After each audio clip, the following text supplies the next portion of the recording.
Okay, so let's get started. Tonight's class is on acid reflux. This is one that's really, really dear to my heart because my mother had, well, my grandmother, my mother's mother, died from esophageal cancer, and our cousin Willie died of esophageal cancer. So esophagus problems run in the family. My mother, we thought she had esophageal cancer because she couldn't eat or drink anything anymore. Even water was having a hard time coming down. And she was throwing up a thing that looked like coffee grounds, which the doctor said was dried blood because her esophagus was seeping blood. And she couldn't eat, and she was dying from this. It was from the stuff we're going to be learning about tonight that helped her immensely. Okay, let's see here. And I think it's not working. Why is it not working?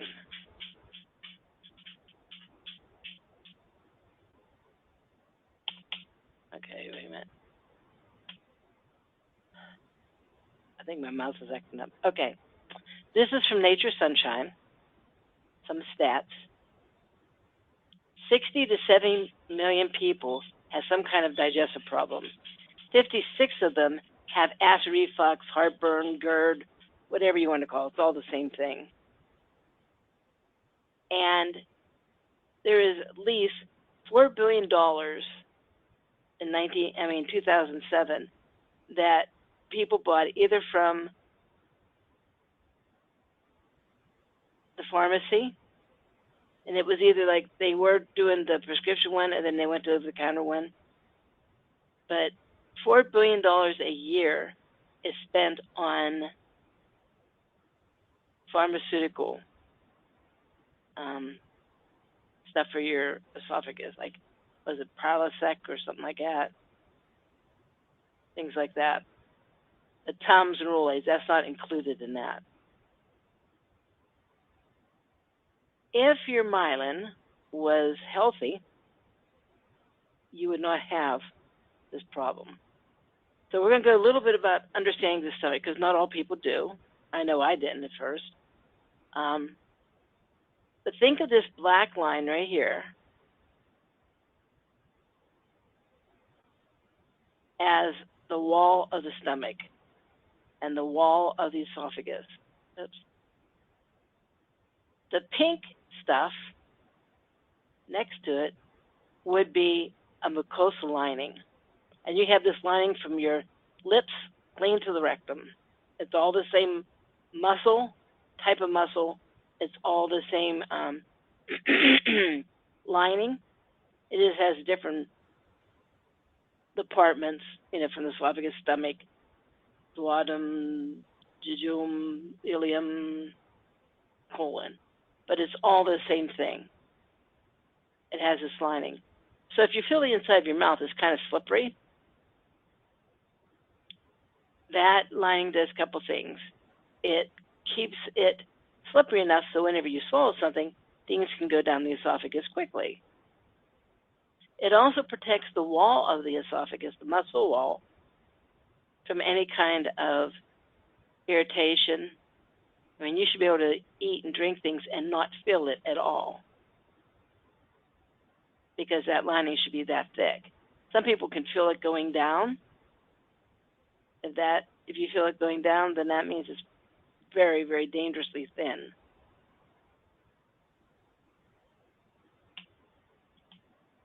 At the bottom of the stomach is a sphincter muscle. A sphincter muscle is like what you have in your lips and your rectum. So you can purse your lips to whistle,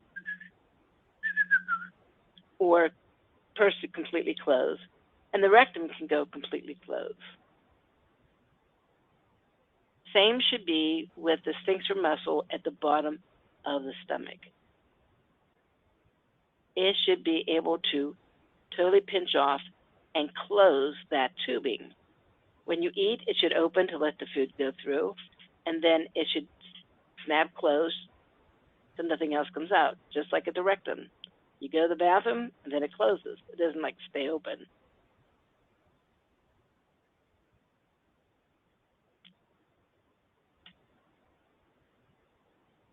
Okay,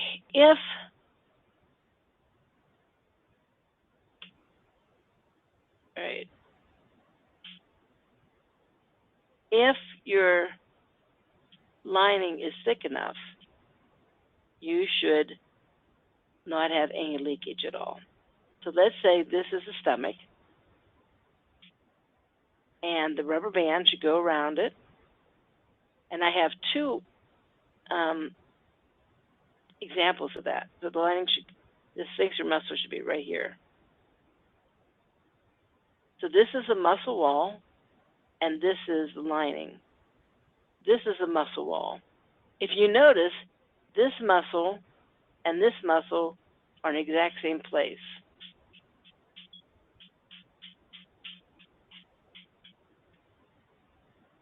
The one that had the lining, the sphincter muscle was, or the rubber band, was able to pinch it closed completely. So the fluid cannot go through.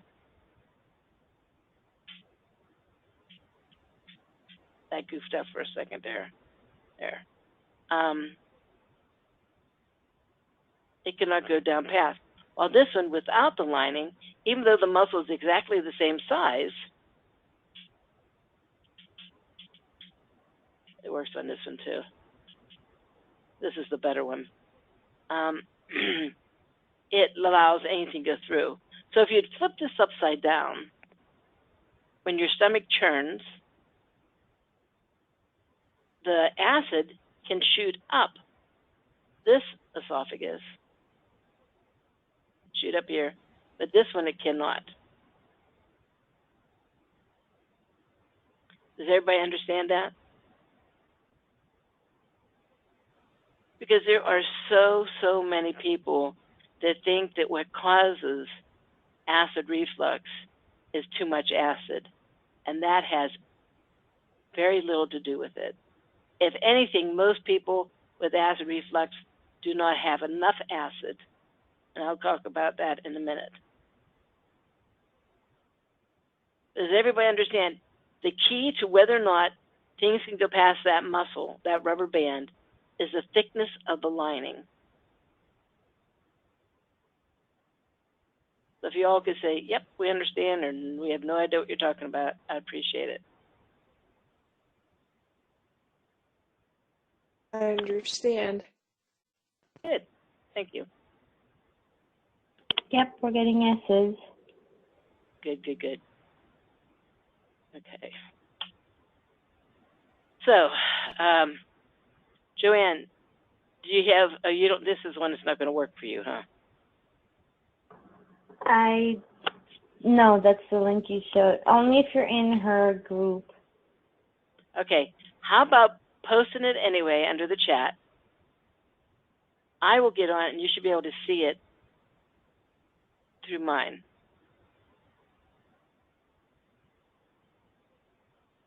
So do you have that link by any chance? Yeah, I'm going to pull it up. Okay. This is my friend, Tara Belderock. She is doing it on her son. I think it's Kevin. She has like 8 of them. I don't remember which one it was.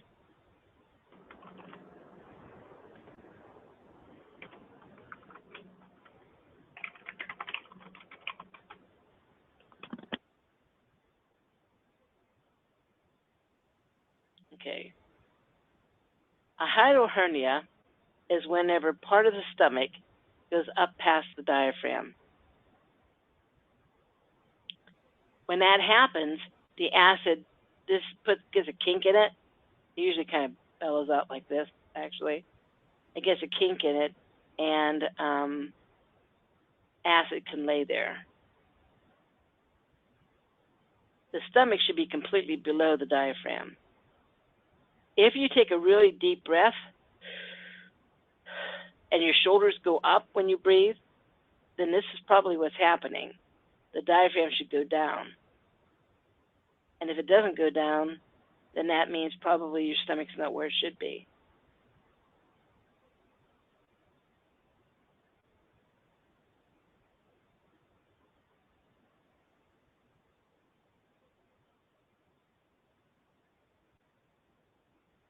think this is the link here.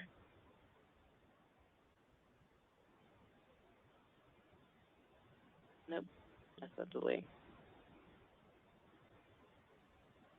That's not the link.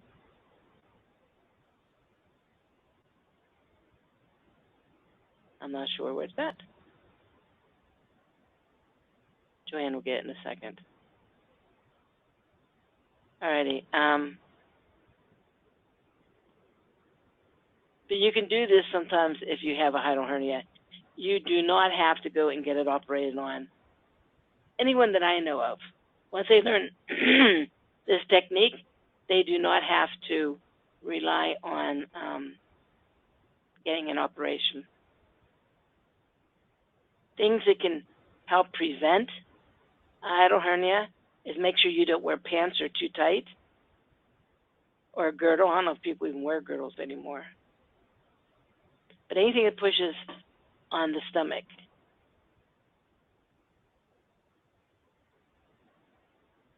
Here it is. Okay, so this is Kevin. I think it's Kevin.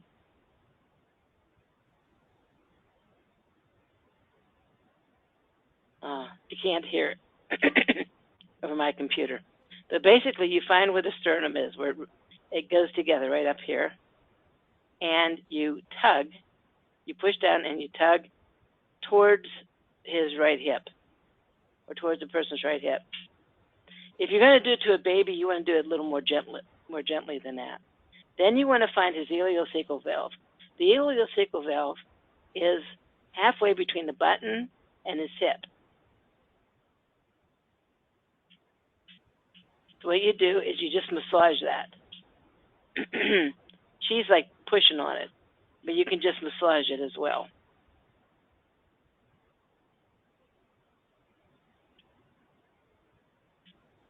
And then that should pull down.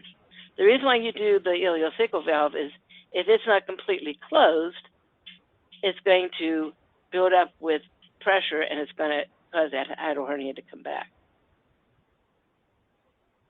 Thank you. So Joanne, Teresa sent that link, but Joanne sent the link too, that if you click on it and ask Tara if you can join, I'm sure she'd allow you to join her group. She has a pretty good group. If for whatever reason you don't want to join another group, if you wait until tomorrow, I'll ask her if I can put it on my group page too. There's a question. Someone wants to know, I gotta get back to it. What actually causes a hiatus hernia? Well, a couple things. This muscle should be nice and strong and be able to keep it down. If the muscle starts getting weak because you have a pH imbalance and the body has robbed minerals to get rid of your pH imbalance from that diaphragm, then it can get weaker and it can tear more easily. Then, as I said before, wearing tight pants or a girdle or bending over a lot can push that stomach up past the diaphragm. But the diaphragm should have a hole for the esophagus to go down through, but the stomach should not go up above it. And that's what's happening there. And it can feel like you have a heart attack. It can be very painful. It can make it difficult to breathe. And can cause acid reflux.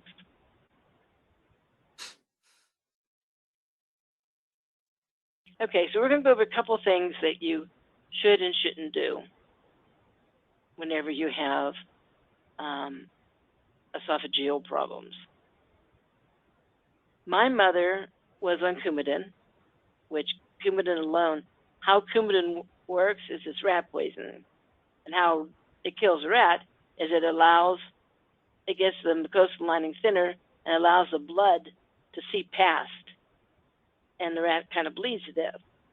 Well, they do that as a blood thinner, and they kind of weaken it out, so it's not going to kill you, hopefully. My mother also used to eat her food really hot. She would drink coffee that's hot, She would drink soup when it was really, really hot. And then she drank coffee. Coffee erodes the esophagus. I thought this was cute. If you have to have something like this because your soup is hot, then you should put something in your soup, like a ice cube or something. So these are the things that weakens the mucosal lining of the esophagus. Coffee, probably number one. And my mother used to drink 13 to 15 cups of coffee a day, every day. Coffee was big in our family. When I was young and when my mom was young, we were only maybe, I think I was like in first grade, when my mom would say, "Do you want some coffee this morning?" Just like it was nothing. That's the first time I remember. I don't even know if I drank before that. And they did the same way when she was growing up. They drank a lot of coffee. Her family did. And as I said, her family had a lot of esophageal problems, including cancer. Tea can also do it. These are the two worst ones. Soda and milk products and heavy proteins can add to a pH imbalance. Whenever you have a pH imbalance, the body not just robs robs minerals from the diaphragm, but it robs it from the esophageal lining, from that mucosal lining.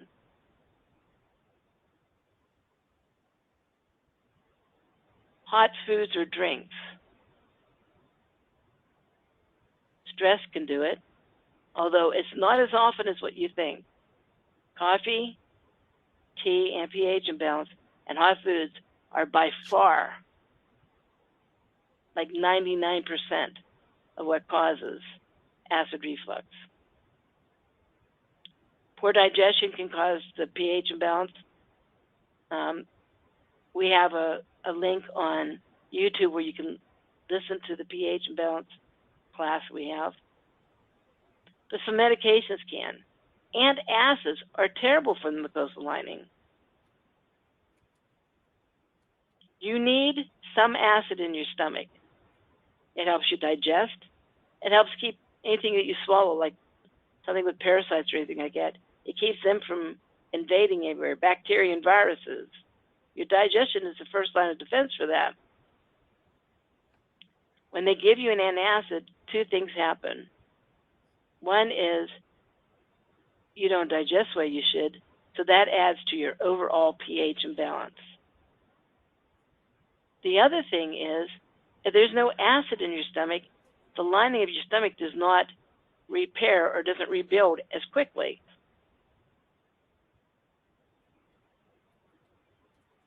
Heavy people have less osteoporosis problems because their body knows that it needs to handle that extra weight.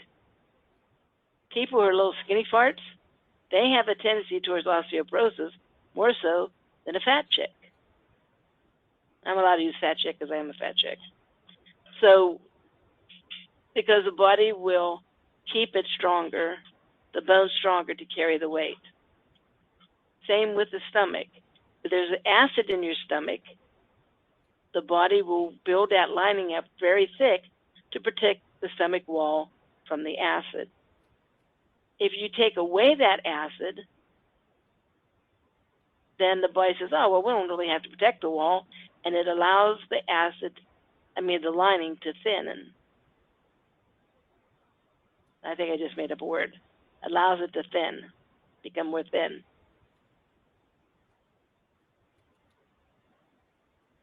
So, almost always, to get rid of acid reflux, I believe you need to get rid of the antacids.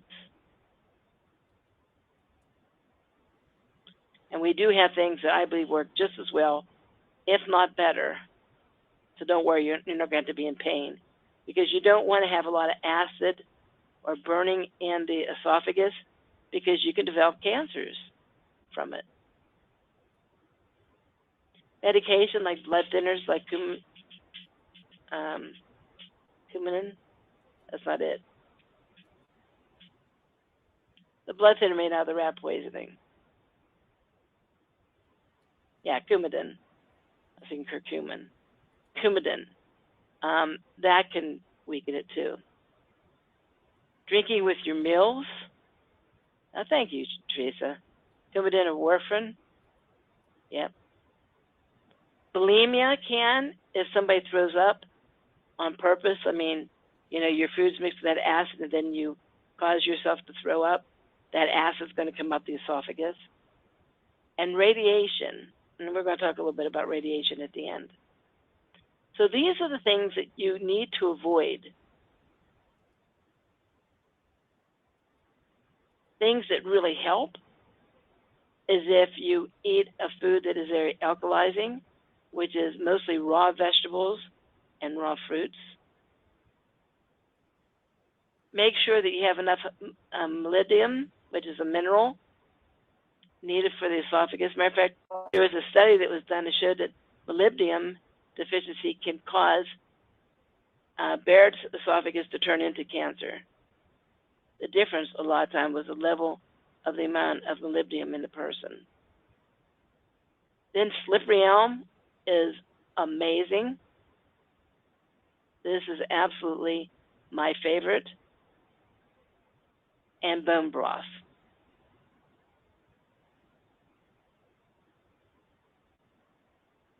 It's best to take slippery elm away from the bone broth because the slippery elm will absorb the fats, and you want the fats for the lining.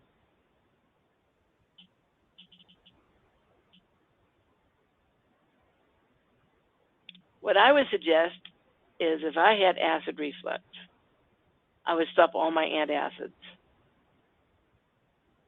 I would make sure that I have a slippery elm on hand before I got on my antacids or I'd be in pain.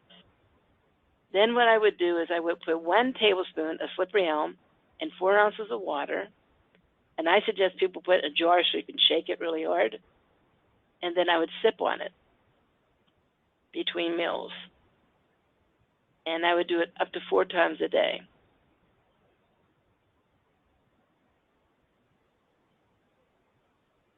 Okay, so are there any questions? No questions. Okay.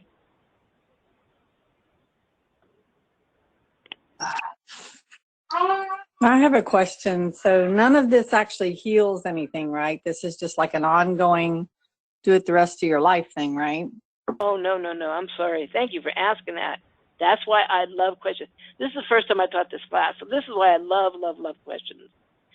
The slippery elm, what it does is it helps neutralize the acid, and it helps actually to rebuild the mucosal lining. So this isn't just a maintenance thing. This is if you cut out doing the bad stuff like coffee and you do the slippery elm, you may never have acid reflux after it heals ever again. Slippery elm is made almost up of all the things that the mucosal lining has in it. So whenever you sip on it and drink it, it rebuilds that. It acts like a poultice. You know how if somebody hurts their leg or something, you can either take herbs by mouth, a whole lot of them, and hope that sooner or later some of that will go to where you want to heal, or you can put a poultice on, where you take the herbs, grind them up, and stick them right where you need them, and the body will use it there first. Well, that's how the slippery elm is. Whenever you drink the slippery elm, it will coat the esophagus and protect it, but it will also actually cause that lining or help encourage that lining to regrow to as healthy as what it should be. So most people that do the slippery elm, even my mother, as bad as her esophagus was, usually only needs a couple bottles. I think my mom, not bottles, but containers. I think my mom only used like 5 containers. And this is a woman that it declined. She couldn't eat regular food. She went to baby food. Then even liquids were not going down. So we're talking like the worst esophagus problem that I can think of.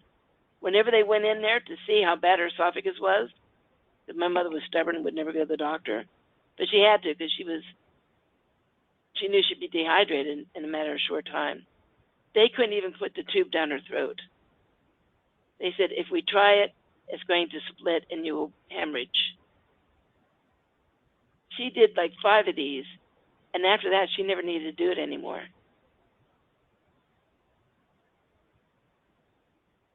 I'm really glad you asked that. This is not just a quick fix like an antacid is to help you at the moment. The idea is to do it 4 times a day, every day, until you rebuild that lining. And if you don't do the coffee, you don't do the hot drinks and stuff like that, then it should stay like that.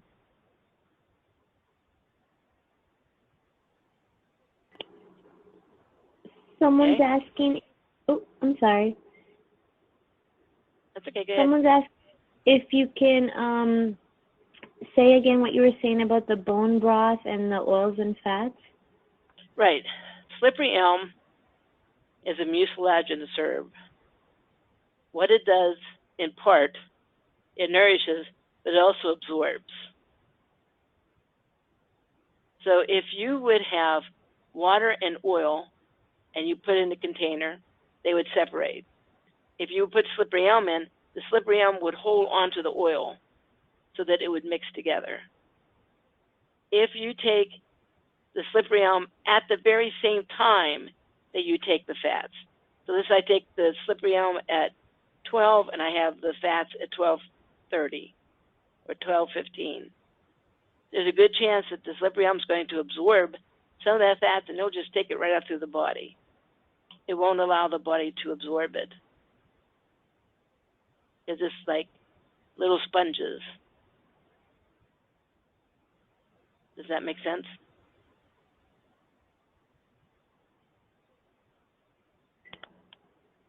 She says yes, thank you. And there's another question. Would, I hope I don't butcher this, serapeptase or naticonase be proper replacements for Coumadin and warfarin? Well, I like to get to the bottom of things. So what I do is when someone's blood is too thick, I help them with their digestion. What causes the blood to get too thick is the liver is not producing the enzymes that's needed to fully digest your food, and your triglycerides go up. And the triglycerides tend to cause you to clot. If you would take liver cleanse formula and get your liver working healthy enough that you no longer have high triglycerides, I don't think you would need those 2 things.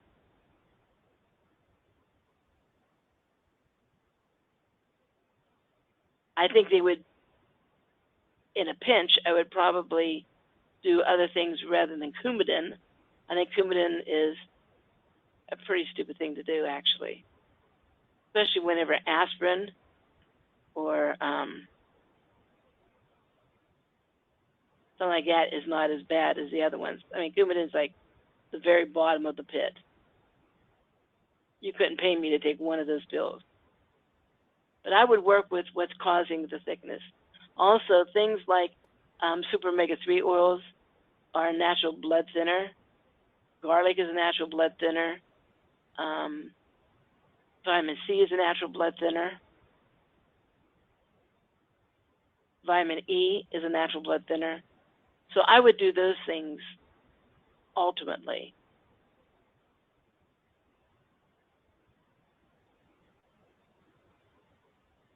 Does that answer your question? You sound like you know quite a bit. Do you want to say anything about those things?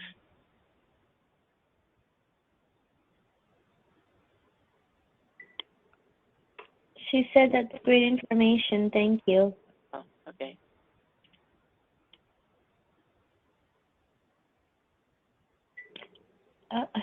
She says, She said what? you're unmuted, Amy, if you want to say something. Oh, thank you. I didn't know how to do that. Can you hear me? Yes, we can. Yes.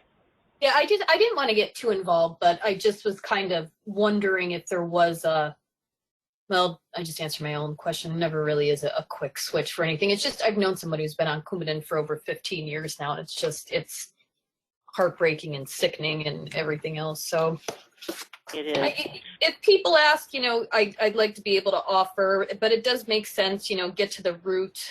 And, if it's digestion, work with their digestion. I know that there's like heart issues with that person and things like that too. So. Yeah. Well, you know what? For one thing, I would not just stop the Coumadin and do whatever. What I did for my mom is I started giving her vitamin E because my mom didn't want to take a lot of this stuff. I mean, the doctors were killing her, and she was basically saying, I'm not going to let them put that tube down me, I'll go home and die. But she listened to me for some miracle, So I gave her vitamin E so we could put it on topically because she couldn't swallow it. And then we told her doctor, we said, we're going to get her off the Coumadin. We want you to test her blood. We're going to add more and more vitamin E onto her skin until she can slowly wean off the Coumadin and her blood stays the same thickness. So they can test to see the consistency of your blood. So we went to her doctor, we demanded it. And he wasn't too happy at first, but he did it. Okay. And ironically, he died of a heart attack shortly after that. Oh, boy. But, I know. But anyhow, so then that's what we did in the beginning to get her off the Coumadin. Then we rebuilt her esophagus, and then we worked with her liver. But I wouldn't do it unless the doctor would say, okay, I'll help you. And if your doctor's not willing to say help you, I would fire his butt, and I would find a doctor who will. Sure. I mean, even before I get to doctor, it's the spouse that's blocking everything. Mm. They think the Coumadin is the answer. So, I mean, it's they know it's rat poison? It is. Whatever the doctor says is the answer. Well, then just tell them, and my mom was the same way. Oh, she and I went through so many. At the end, she was all for herbs, but in the beginning, you think that I grew an extra head and was sitting at an airport hitting a tambourine or something. I'm telling you, she thought I was like way out there. Yeah. But I said, okay, then Mom, ask your doctor. Is Coumadin basically watered down rat poison? Did she do it? She did. Did they answer it correctly? He said, well, you could put it that way. And then she said, I don't think he understood my question. I said, well, then ask your pharmacist. Yeah. She went to ask her pharmacist. We had a great pharmacist. He said, absolutely, that's what it is. Yeah. So first start with that. Say, okay, it's rat poisoning. Ask your doctor. Or, I don't know, do they do a lot of things online? Research it. Yeah, they could do that too. No, that's really good advice. That is. I didn't think to say, I didn't even think that they would answer what it exactly was. Well, the doctor kind of softened it a little bit, but the pharmacist was right there. He'll be right up front, yeah. Mm-hmm. Thank you. Mm-hmm. No problem. I understand how frustrating it is. The hardest thing about being in natural health is to see people that you love dearly. Yes. And that's where it's at right now. It's heartbreaking right now. Mm-hmm. 15 years of watered down rat poison. Wow. Yeah, I know. And that stuff is just terrible. Yeah. And the whole thing is, it doesn't change what's causing the problem. So right. My mom was on Coumadin probably 30 years before she got of it. I mean, it's years and years and years that she was on this Coumadin. No wonder it destroyed her. Yeah. But it was the coffee, too. I do know it was the coffee. The reason why I know it was the coffee is, so first she would do that, and she got off of the Coumadin. Then I said, okay, now we need to cut the coffee. And we got her on a coffee substitute. Because cutting off her coffee was like cutting off air for her, Yeah. So we got her, it used to be something called herbal beverage, which is made of basically dandelion, hibiscus, and chicory. There's a lot of products out in the market that are like that. So she was drinking it, but she was still drinking it really, really hot. just cutting out the Coumadin, she was able to drink again. Then cutting out the coffee, she was able to eat foods, but she had to like puree it like a baby, and she would eat it. And then I said, you know, you're drinking your stuff too hot. This herbal drink that you're drinking is entirely too hot. And she said, I gave up all this stuff, just leave me alone.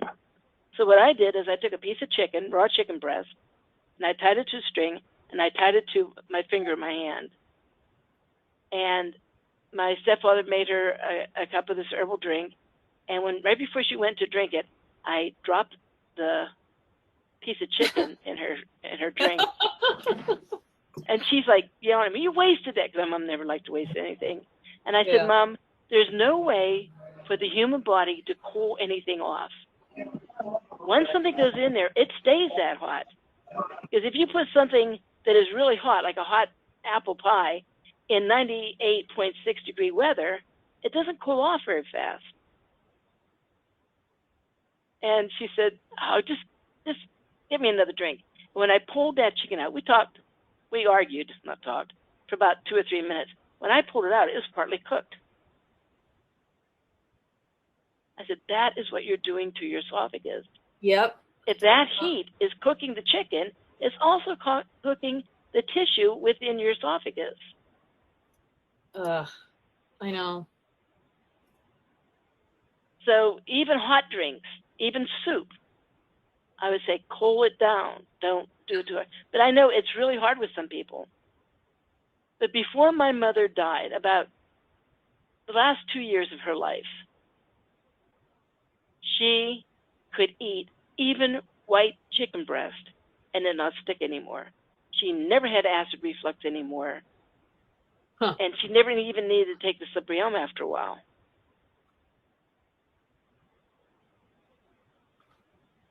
So doctors don't have anything like that. No. They don't. But I'm really glad you asked that question. Thank you for the advice, too. I appreciate it. No problem. Okay. Are there any other questions, Joanne? That is it. Okay. See, questions make it more interesting. So ask questions, please. All right. So, remember I said poor digestion. Whenever you don't digest your food well, a lot of times people will burp when they don't digest well. What causes that is the food ferments. If you do fermented foods like everyone should, at home, you know that it bubbles, it brews, and it produces gas and it produces acid. It becomes acidic. That's what happens in the food in your stomach. If you eat food and you don't fully digest it, it starts to ferment in there. And it produces the gas, which pushes on the stomach, which doesn't help the idle hernia anything at all. And it produces acid. And it's usually that acid that shoots up the esophagus, not the acid that stomach produces. Stomach doesn't produce acid willy-nilly all the time. It produces enough to maintain the lining of your stomach if you're healthy and you're doing everything right. And then right before you die, it depends on your diet, right before you eat, it will put these hydrochloric acid in. Because hydrochloric acid in your stomach while you're eating should be 1.7. That is acidic enough to dissolve a razor blade.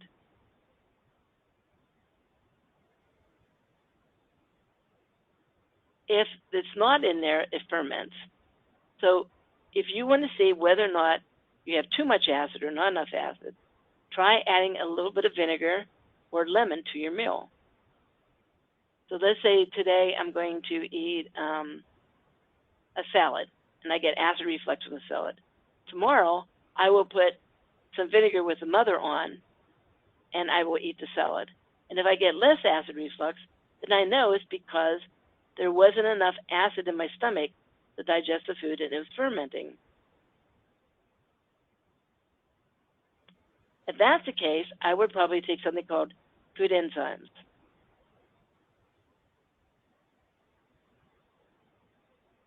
Or, in my case, what I do is I eat vinegar with a lot of my meals. I don't take vinegar in between meals because it can add to osteoporosis. But with your meal, it actually helps you get more of the minerals and the vitamins out because you digest it more fully. It helps the pepsin be able to help with the protein, things like that. Joanne, can you say something brilliant for me for a second? Sure.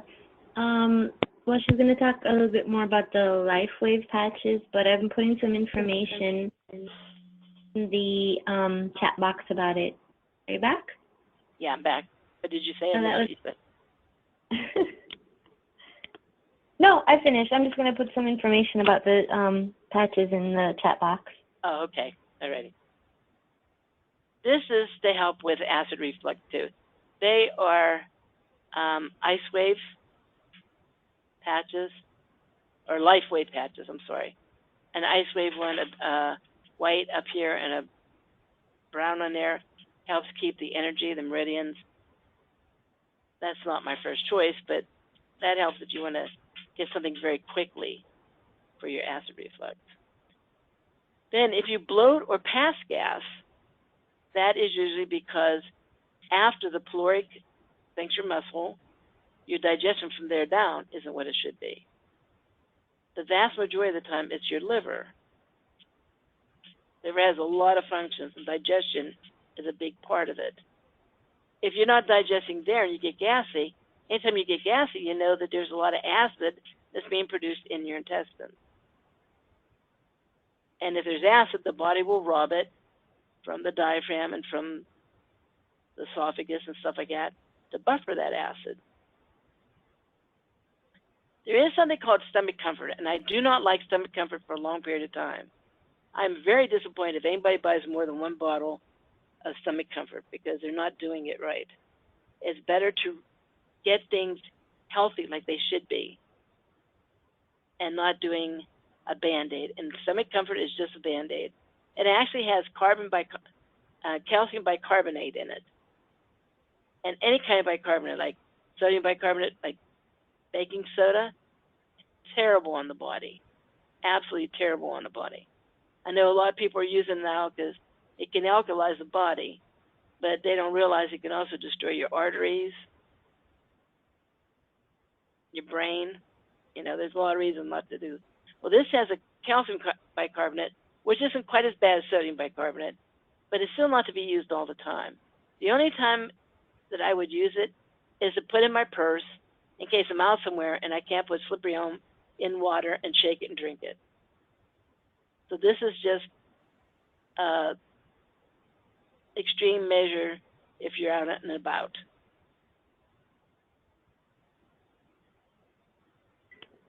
There are some questions. Okay, go ahead. Oh, sorry. Would taking something like betaine, HCI help or hurt someone who isn't producing enough acid and has fermentation? We're taking what? Betaine, HCI. I think she means like hydrochloric acid. Oh, hydrochloric acid. You can, but again, ultimately, I would like to see you get your body working. I'm sorry, what? No, just letting someone in. Okay. Ultimately, I would like for your body to work the way that it should work on its own. If you chew your food long and well,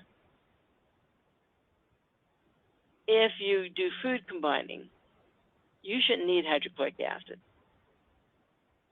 If you need to put because I destroyed my digestion, you know, so I do put a little bit of lemon, a little bit of vinegar in whenever I eat my food.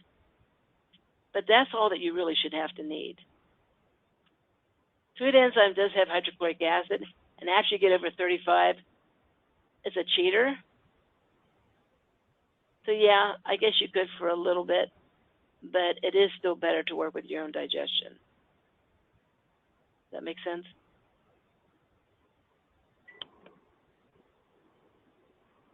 And is there anything you can recommend in particular for a 5-year-old with reflux? For what reflux? A 5-year-old. Yeah, a slippery elm. Just do it in between meals. You don't want to do it at every meal because it'll absorb their nutrients, or if you're giving them vitamins or something like that. But if they eat at 8 o'clock in the morning, maybe 10 o'clock, give them a little bit of slippery elm. They eat at noon, then maybe 2 o'clock, give them a little bit of slippery elm. I have already known people, for one thing, I've known doctors give babies, we're talking like weeks old, Prevacid for acid reflux. Is that crazy or what? Slippery, I've already told people, and I did to my own grandson actually, giving him slippery elm whenever he was only, I don't know, Derek was probably only about 2 weeks old. And we gave him some of that, and we gave him catnip to mature his digestion. So those are the 2 things that I would do, is I would give him catnip maybe 10 minutes before a meal, and then slippery elm in between meals. And that's even if he's 5 days old. Derek, we used to call him the spewer. He got it off his mom. But he had projectile vomiting every time he ate.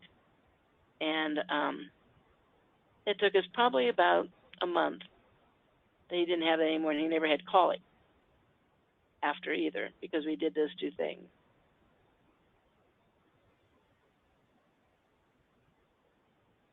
If a mother is breastfeeding and her baby develops acid reflux, then I would test the pH of her milk.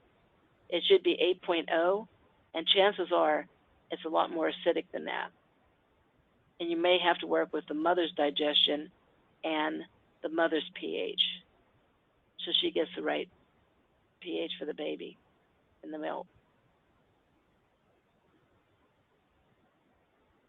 Just to add a little more information, another really good thing about the slippery elm is the bowel movements are more normal.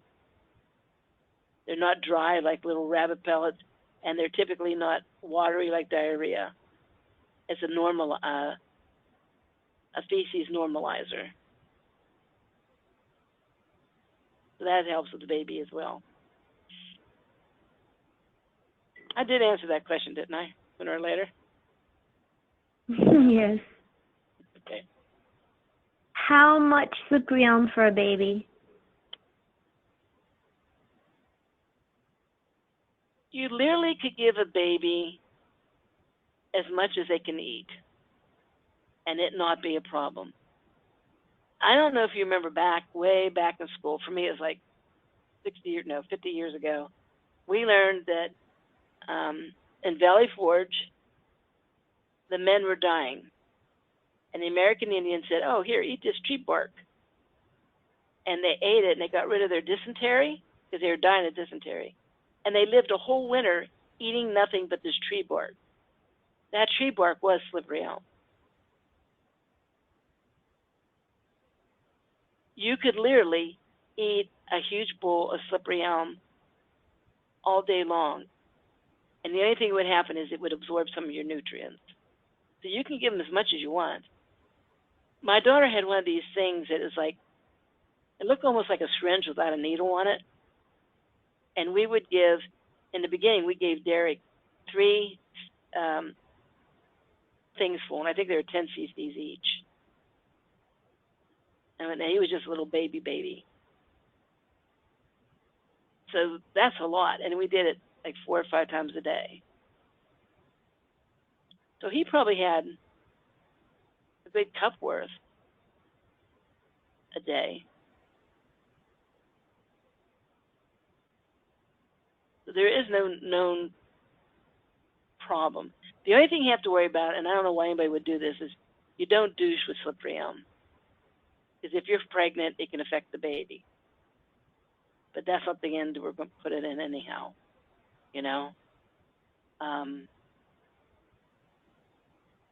So causing a miscarriage if you do it wrong, or taking it right with the meal every time can cause people to lose some of their nutrients.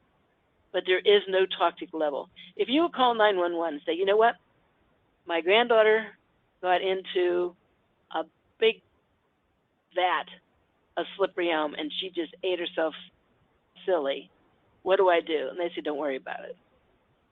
It's totally non-toxic.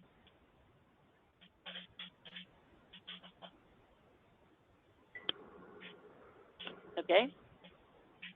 And can you take slippery elm while pregnant for acid reflux? As long as you don't douche with it, you're fine. But if you douche with it, you could lose that baby.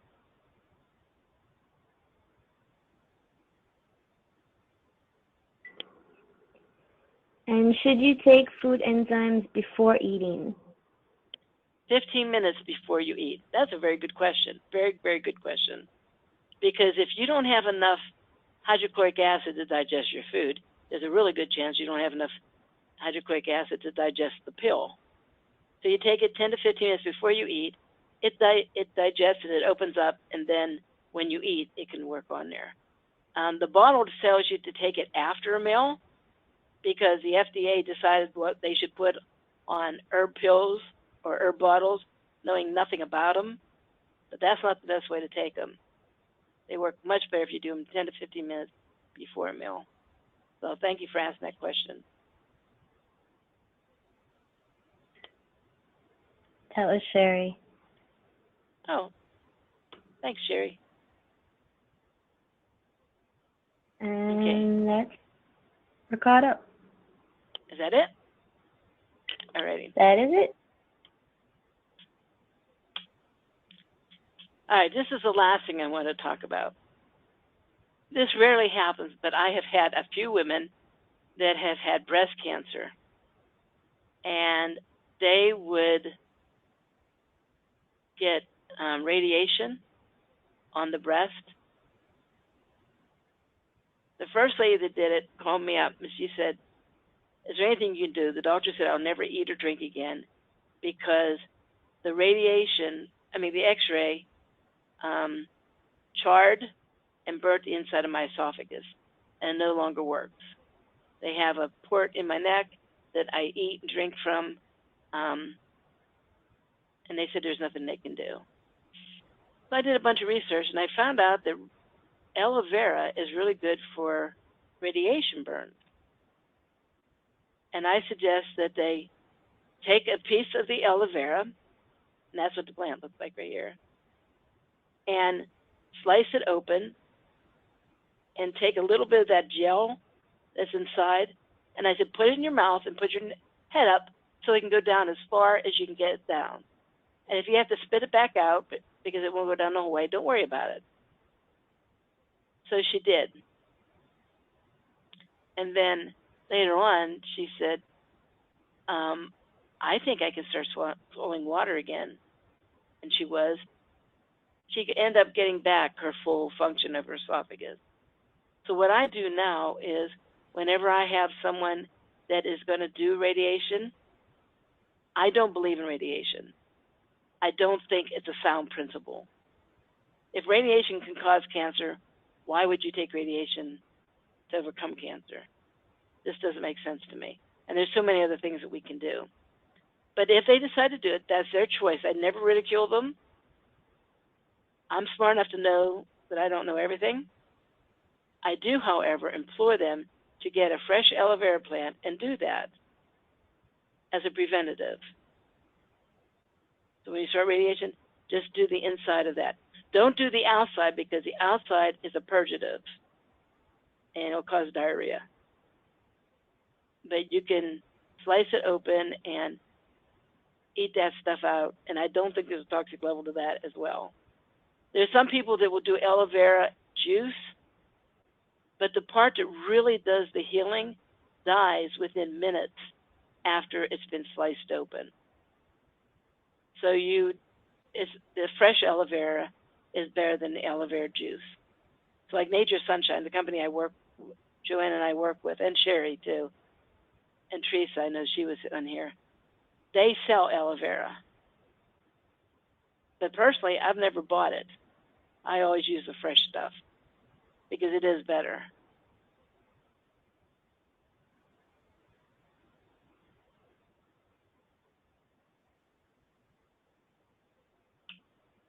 Okay, so does anybody have any questions about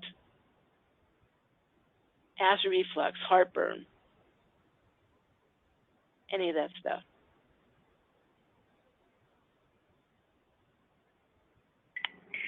Can the fresh aloe vera be swallowed? Absolutely it can. But like I said, you don't want to like stick the whole leaf and juice it or something, or just chomp on the leaf, because it is a purgative and it can cause really pretty intense diarrhea if you do the outside. The inside, no. But the outside, you could, I don't know, do you poop yourself to death? You know, you could, there's nothing else, you'd be swearing at me if you take enough of the outside. But the inside leaf does not have that.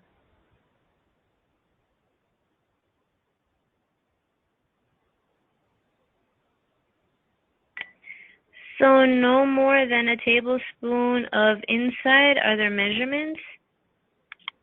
My understanding is you could suck that whole plant dry and not have a problem.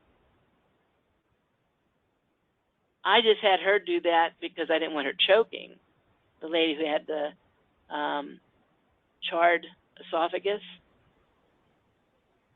But no, you could do as much of it as you want. It tastes really crappy, but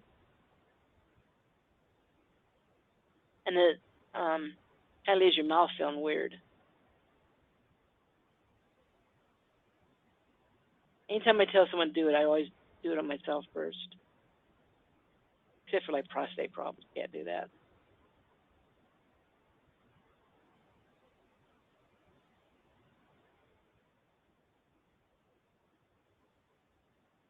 Any other questions? Oh, I saw Joanne did this. I have a YouTube channel because I'm semi-retired. You notice I don't teach as many classes as I used to. And here's a class on acid reflux. I didn't know I even put it on there. How did I do that?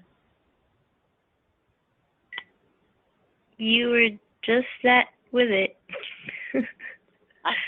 No, I'm that out of it because I don't remember doing this. Okay, here it is. There's a thing on acid.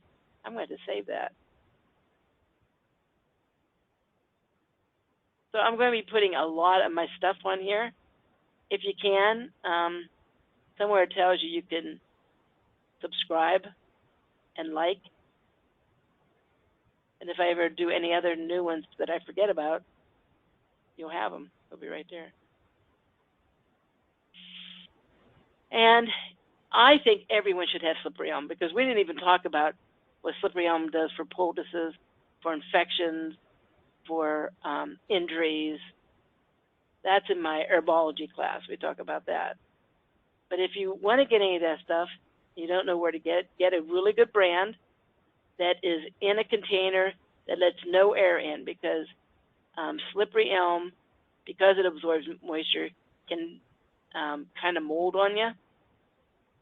You want to make sure it's a tightly squeezed, tightly fitting and lid. You can turn it on, screw it on.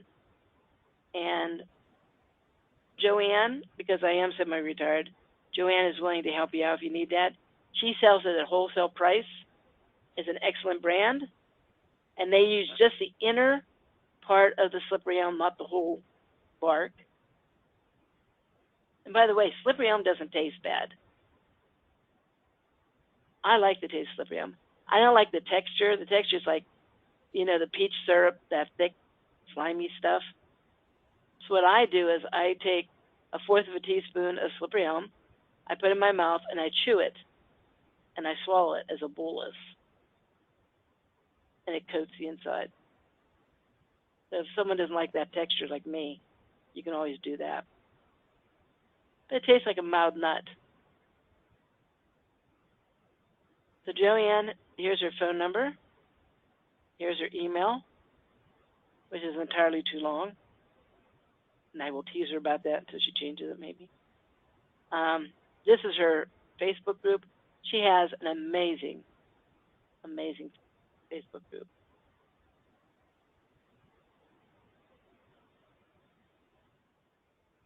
Okie dokie. So now I'm going to ask you guys a favor. I would like to put 2 iridology consultations on my YouTube channel. What I would need is for someone to send me pictures. They and I get online and we talk about their health. Real questions, real answers. And we'll come up with a protocol. I will not use your correct name. I'll call you George or Thumbelina, or I don't know, whatever you want me to call you.